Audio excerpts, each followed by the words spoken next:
నమస్తే నాగేశ్వర్ గారు. గత కొన్ని రోజులుగా అమెరికన్ స్టాక్ మార్కెట్స్లో టెక్ కంపెనీల షేర్స్ పడిపోతూ ఉన్నాయి సార్. ఏఐ బబుల్ బర్స్ట్ అవుతుందా అనే ఆందోళన కూడా వ్యక్తమవుతోంది. అసలు స్టాక్ మార్కెట్స్లో ఈ బబుల్ అంటే ఏంటి సార్? ఈ భయాలు నిజమేనా? ఆందోళన కన్నా ఇప్పుడు అనుమానాలు వ్యక్తమవుతున్నాయి. అనుమానాలు ముదిరితే ఆందోళన అవుతుంది. బబుల్ అంటే స్టాక్ మార్కెట్లో ఒక కంపెనీల షేర్లు వాస్తవిక పరిస్థితులకు భిన్నంగా అనూహ్యంగా పెరగడం, అంటే హైప్తో పెరగడం. అంటే వాటి లాభాలు ఆదాయాలు లేకపోయినా ఆదాయాలు వస్తాయని, లాభాలు వస్తాయని ఊహించి పెద్ద ఎత్తున పెట్టుబడి పెట్టడం, దీన్ని బబుల్ అంటారు. అలా పెట్టినప్పుడు ఎన్నడో ఒకసారి రియాలిటీ అది కాదు అనుకున్నప్పుడు అవి బదలైపోతాయి. మన .com బబుల్ చూసాం.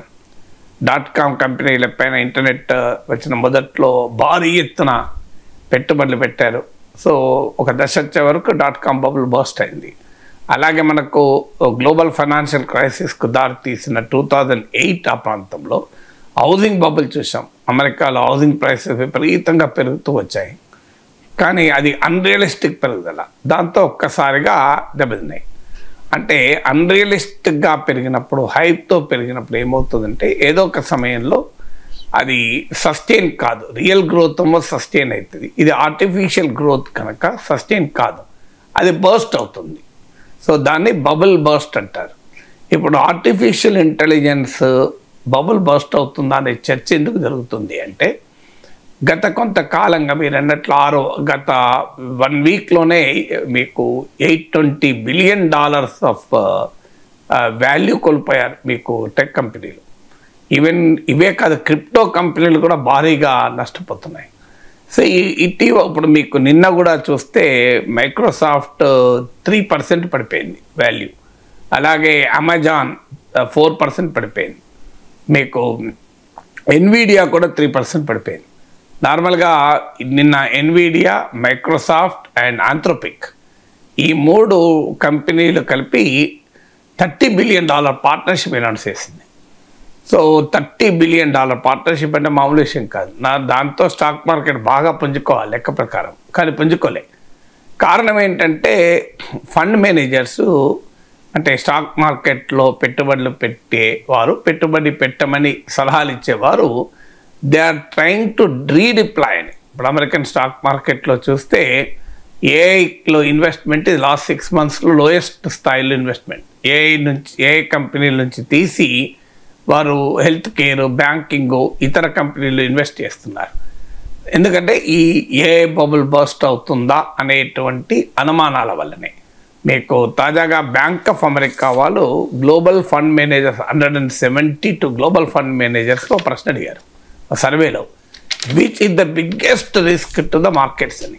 అంటే మార్కెట్లలో, స్టాక్ మార్కెట్లకు అతిపెద్ద రిస్క్ ఇప్పుడు ఏంటి అని అడిగారు. అందులో 45% ఏఐ బబుల్ బర్స్ట్ అవుతుంది అని అనుమానం వ్యక్తం చేశారు.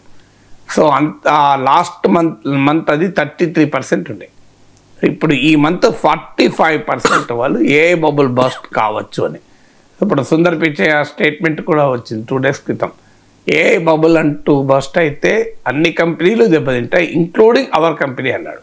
సో ఏ కంపెనీకి ఇమ్యూనిటీ ఉండదు అని కూడా అన్నాడు. ఎందుకంటే గూగుల్ కూడా పెద్ద ఎత్తున మీకు బాగా ఇన్వెస్ట్ చేస్తుంది. జెమినై కూడా తాజా వర్షన్ కూడా మీకు లాంచ్ చేశారు.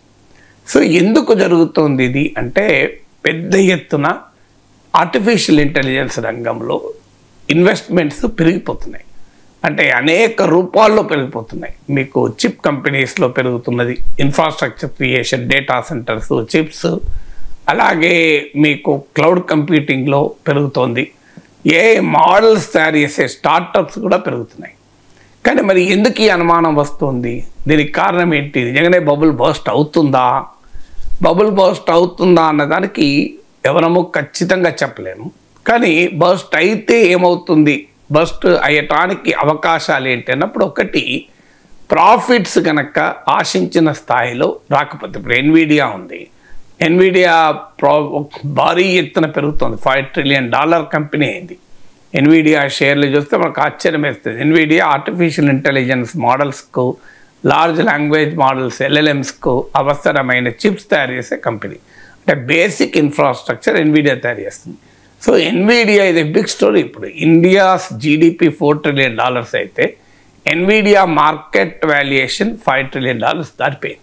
సో అందువల్ల మీకు ఇప్పుడు ఆ ప్రాఫిట్ ఎంతకాలం ఇలా సస్టైన్ అవుతుంది అనేది ఒక పెద్ద క్వశ్చన్.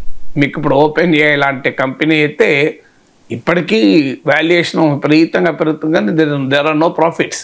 మీకు ఇటీవల సామ్ ఆల్ట్మన్ కూడా చెప్పాడు 2030 వరకు కూడా ప్రాఫిట్స్ ఆశించకండి అన్నాడు ఆయన. ప్రాఫిట్స్ రావు, మేము పెట్టుబడి పెడుతూనే పోతాము అని. సో ప్రాఫిటబిలిటీ అనేది ఒక ప్రశ్నార్థకంగా మారిపోయింది. అందుకే ఇప్పుడు AI కంపెనీల్లో ఏమవుతున్నాయంటే ఈ కంపెనీలే తమలో తాము, ఒక కంపెనీ మరో కంపెనీలో, మైక్రోసాఫ్ట్, ఎన్విడియా ఇలా డిఫరెంట్ కంపెనీలు తమ కంపెనీలు ఒక్కొక్కరు OpenAI, మళ్ళీ OpenAI, ఎన్విడియా ఇలా లింకులు. దీన్నే సర్క్యులర్ ఎకానమీ అంటారు. సర్క్యులర్ ఇన్వెస్ట్మెంట్ జరుగుతుంది. అంటే ఒక కంపెనీ మరో కంపెనీలో ఇన్వెస్ట్, మరో కంపెనీ ఇంకో ఆ కంపెనీలో ఇన్వెస్ట్మెంట్ అని. కొత్త వాళ్ళు ఇన్వెస్ట్మెంట్ కన్నా కూడా ఎగ్జిస్టింగ్ ప్లేయర్సే తమలో తాము ఇన్వెస్ట్ చేసుకుంటున్నారు. ఇప్పుడు మైక్రోసాఫ్ట్, ఆంథ్రోపిక్, ఎన్విడియా పార్ట్నర్షిప్లో అదొక ఉదాహరణ. సో ఈ పరిస్థితుల్లో ఏమవుతుంది, ప్రాఫిట్స్ ఆశించిన స్థాయిలో లేవు. ఎంతకాలం ప్రాఫిట్స్ రాకపోయినా ఇన్వెస్టర్స్ ఇన్వెస్ట్ చేస్తూ ఉంటారు. హోప్తో ఇన్వెస్ట్ చేస్తున్నారు, ఇప్పుడు ఆశతో ఇన్వెస్ట్ చేస్తున్నారు. కానీ ఇది ఎంతకాలం ఉంటుంది investment? How long investors can pull up money when there are no profits? లాభాలు లేవు కానీ పెట్టుబడి పెడుతూనే ఉంటారు, ఎంతకాలం పెడతారు అనేది క్వశ్చన్. రెండవది డిమాండ్ సప్లై ఆఫ్ ఇన్ఫ్రాస్ట్రక్చర్.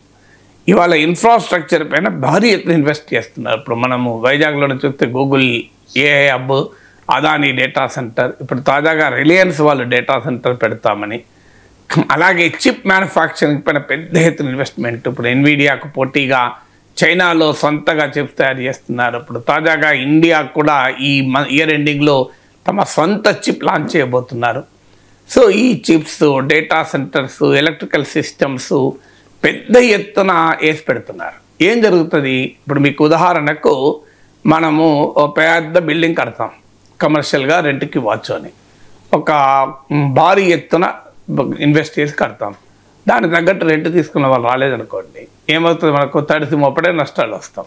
అంటే ఇన్ఫ్రాస్ట్రక్చర్ క్రియేట్ చేసాం, బ్యూటిఫుల్ బిల్డింగ్ కట్టాం, లోపల ఇంటీరియర్ చేయించాం, ఫర్నిషింగ్ చేయించాం, దాదాపు 50 కోట్లు ఖర్చు, 10-15 కోట్లు ఖర్చు పెట్టాం. కానీ రెంట్కి ఎవడు వస్తలేడు, ఖాళీ ఉన్నాయి. నువ్వు ఇన్ఫ్రాస్ట్రక్చర్ క్రియేట్ చేసావు, సప్లై ఉంది, డిమాండ్ లేదు అనుకోండి, ఇబ్బంది వస్తుంది. ఇప్పుడు ఎందుకంటే ఇప్పుడు మనకు గూగుల్ AI హబ్ కూడా తీసుకుంటే అదాని వాళ్ళు డేటా సెంటర్ పెడుతున్నారు, ఎయిర్టెల్ భారతీ ఎయిర్టెల్ వాళ్ళు అండర్ గ్రౌండ్ కేబుల్స్ పెడుతున్నారు, గూగుల్ వాళ్ళు AI ఇన్ఫ్రాస్ట్రక్చర్ పెడుతున్నారు. సో ఇప్పుడు నువ్వు కేబుల్స్ అన్నీ వేసి పెడతావు, దాన్ని వాడుకునే వాళ్ళు డేటా సెంటర్స్ తయారు చేస్తావు, వాడుకునే వాళ్ళు లేడనుకోండి సఫిషియెంట్గా, ఆ ఇన్ఫ్రాస్ట్రక్చర్ అంతా ఖాళీగా ఉండిపోతుంది. So demand and supply of ఇన్ఫ్రాస్ట్రక్చర్లో కనుక ఇప్పుడు ఒక రాబోయే కాలంలో ఇన్ఫ్రాస్ట్రక్చర్కి హెవీ డిమాండ్ ఉంటుంది అని ఆ ఇన్ఫ్రాలో ఇన్వెస్ట్మెంట్ పెరుగుతుంది. చిప్ మేకింగ్లో కావచ్చు, కేబుల్ ఎక్విప్మెంట్లో కావచ్చు, డేటా సెంటర్స్ ఏర్పాట్లో కావచ్చు. కానీ వీటిని వాడుకోగలిగేటువంటి డిమాండ్ ఎంత ఉంటుంది అనేది క్వశ్చన్. ఇక మూడవది, ఈ ఇన్ఫ్రాస్ట్రక్చర్ను ఆల్రెడీ ఉపయోగిస్తూ స్టార్టప్స్ ఏర్పడు. OpenAI ఒక స్టార్టప్ మైక్రోసాఫ్ట్ ఇన్వెస్ట్మెంట్తో మొదలైంది. సో ఇలా స్టార్టప్స్, రకరకాల స్టార్టప్స్ ఏర్పడుతున్నాయి. ఇవి రకరకాల AI మోడల్స్ని క్రియేట్ చేస్తున్నాయి. కానీ సమస్య ఏమవుతుంది అంటే ఇన్నోవేషన్, బిగ్ ఇన్నోవేషన్ రావడం లేదు. బిగ్ ఇన్నోవేషన్ రానప్పుడు ఏమవుతుందంటే ఈ ఇంక్రిమెంటల్, ఇప్పుడు నిన్నటి మోడల్ కన్నా ఇవాళ కాస్త బెటర్ మోడల్. ఇప్పుడు పర్ప్లెక్సిటీ AI, పర్ప్లెక్సిటీ ప్రో అని ఎయిర్టెల్ యూజర్స్కు ఫ్రీగా యాక్సెస్ ఉంటుంది. సో పర్ప్లెక్సిటీ వాడుతున్నా, పర్ప్లెక్సిటీ ప్రో వాడుతున్నా, ChatGPT లేటెస్ట్ వర్షన్ వాడుతున్నా, జెమినై 3.0 లాంచ్ అవుతున్నట్టు అది వాడుతున్నా అనుకోండి. సో యూజర్స్కు అంతకు ముందు వర్షన్కు దీనికి ఎంత తేడా? So AI models very big innovation అనేది క్వశ్చన్ మార్క్ అవుతుంది. నీకు ఇన్నోవేషన్ ఉంటుంది, కాస్తంత గతంతో పోలిస్తే మెరుగవుతుంది. కానీ ఒక స్టేజ్ వచ్చే వరకు ఏమవుతుందంటే, ఇప్పుడు యాపిల్ ఐఫోన్ లాంటిదే, Apple is known for innovation. ఇప్పుడు ఒక క్వశ్చన్కి మొదలవుతుంది, ఏమైంది కొత్త మోడల్, అపాద మోడల్ కల్లా కాస్తంత మెరుగుదిద్దుతారు, కొత్తది ఏముంది అని. ప్రతిసారి బిగ్ ఇన్నోవేషన్, డిస్రప్ట్ ఇన్నోవేషన్ ఉండదు. It's extremely difficult. అంటే ఎర్త్ షేకింగ్ ఇన్నోవేషన్ ఉండవు. సో ఇప్పుడు ఏఐలో కూడా సమస్య ఏంటంటే ఆ బిగ్ ఇన్నోవేషన్ అనేది ఎల్యూజివ్గా ఉంది. ఏదో ఒక రోజు బిగ్ ఇన్నోవేషన్ వస్తుంది, ఆ బిగ్ ఇన్నోవేషన్ ఎవరు పట్టుకోగలిగితే వారు నిలబడతారు. ఇప్పుడు ఒకప్పుడు నోకియా ఇది వండర్ఫుల్ మొబైల్ ఫోన్స్ మొదట్లో మనకు వచ్చినప్పుడు బండ కింద ఎత్తే ఏం కాకపోయేది. కానీ ఇప్పుడు నోకియా ఎక్కడుంది లేదు. ఎందుకంటే నోకియా CEO అన్నాడు మేమేం తప్పు చేయలే కానీ ఏది రైట్ చేయలేదని. So unless you have a very big innovation లేనప్పుడు ఏంటంటే నువ్వు రిలవెంట్ కావు మార్కెట్లో. సో అదొక నిరంతరం ఇప్పుడు ఈ కాంపిటేటివ్ మార్కెట్లో ఏంటంటే నిరంతరం బిగ్ ఇన్నోవేషన్ టెక్నాలజీలో నువ్వు కొత్తదనాన్ని చూపెట్టగలాలి. ఇది ఎందులోనైనా ఇది అవసరమే. టెక్నాలజీ ఇంకా ముఖ్యం. ఇప్పుడు ఉదాహరణకు జర్నలిజం తీసుకుని నేను 40 ఏళ్ల కింద పత్రికల్లో వ్యాసాలు రాసేవాడిని. పత్రికల్లో వ్యాసాలు నాతో పాటు రాసేవారు ఇప్పటికీ అక్కడే ఉన్నారు. పత్రికల్లో వ్యాసాలే రాస్తారు వాళ్ళు. కానీ నేనేం చేశాను, టీవీ వచ్చుతోనే టీవీకి అడాప్ట్ అయ్యాను. 24 hour టీవీ వచ్చుతోనే 24 hour టీవీకి అడాప్ట్ అయ్యాను.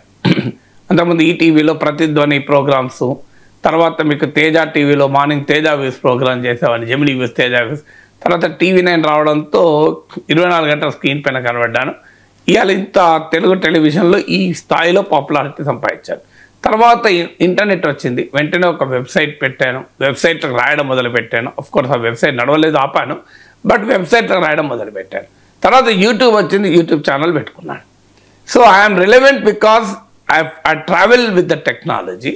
ఆ టెక్నాలజీలో వస్తున్న ప్రతి ఇన్నోవేషన్ అందిపుచ్చుకున్నాను. ఇప్పుడు నాతో పాటు వ్యాసాలు రాసి అద్భుతంగా వ్యాసాలు రాసిన వాళ్ళు ఉన్నారు.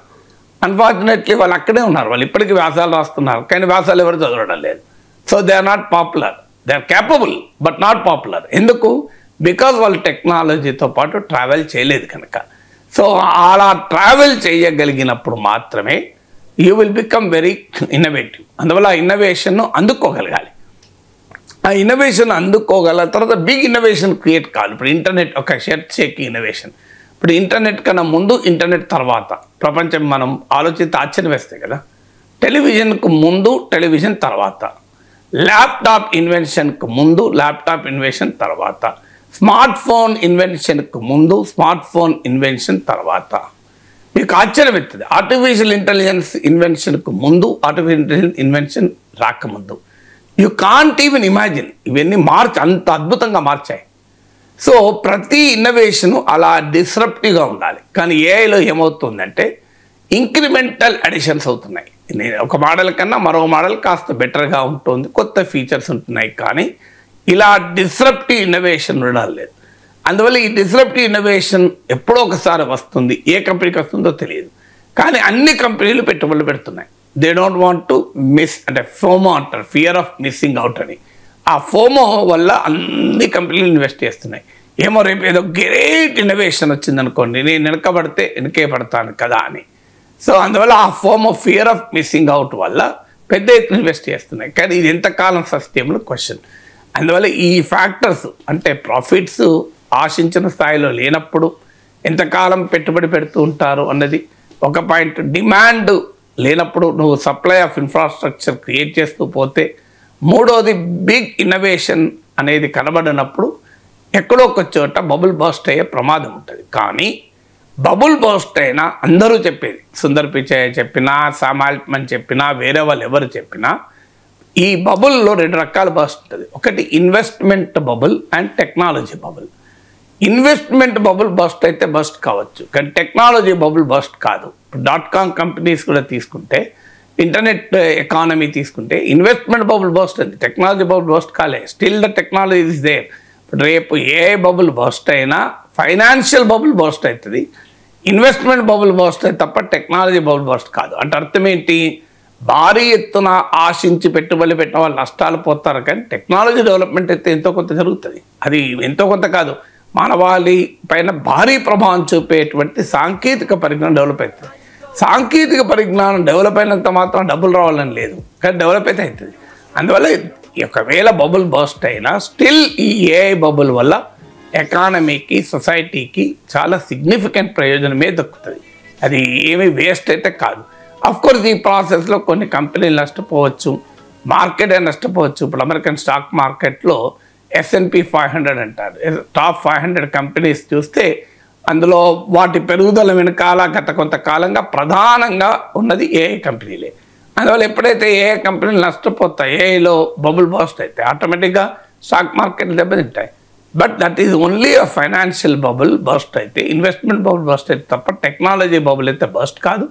టెక్నాలజీ ద రియాలిటీ, దాని పేస్ అది ఎంత స్థాయిలో పెరుగుతుంది హైప్ కావచ్చు, కానీ but basic technology bubble technology లేకుండా లేదు. ఆర్టిఫిషియల్ ఇంటెలిజెన్స్ ఇది గ్రేట్ టెక్నాలజికల్ ఇన్నోవేషన్, కానీ అది ఆశించిన స్థాయిలో డబ్బులు క్రియేట్ చేస్తుందా లేదా తెలియదు. టెక్నాలజీ మాత్రం ఆశించిన స్థాయిలో పెరుగుతుంది. అందుకే టెక్నాలజీ బబుల్ మాత్రం బస్ట్ కాదు. ఏమైనా బస్ట్ అయితే ఇన్వెస్ట్మెంట్ బబులే బస్ట్ అవుతుందని చెప్పడానికి కారణం అది.